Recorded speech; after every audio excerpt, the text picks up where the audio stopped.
You hold that and it'll run, and it'll go for a few seconds, a minute, and then it'll die on me. So what I did is I replaced these Sigma Elkhart switches that are behind this button, and they're also in this lever. So those are in series. I also found on YouTube that there's a safety switch right here, that red button.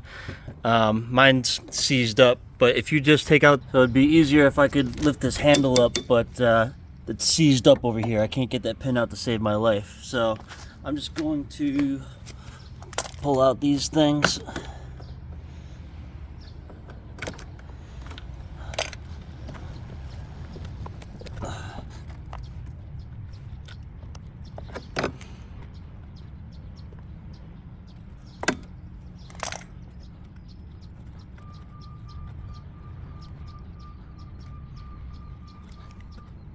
The wire nut on it.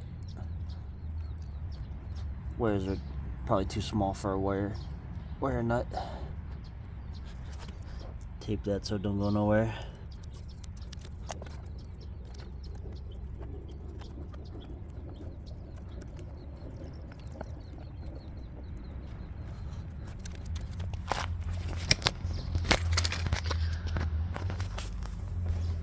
That's it.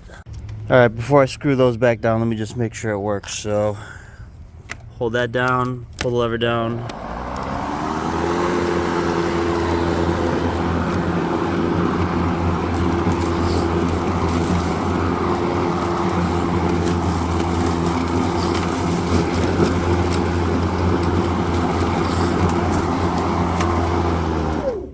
That's it, it's fixed. Thanks for watching.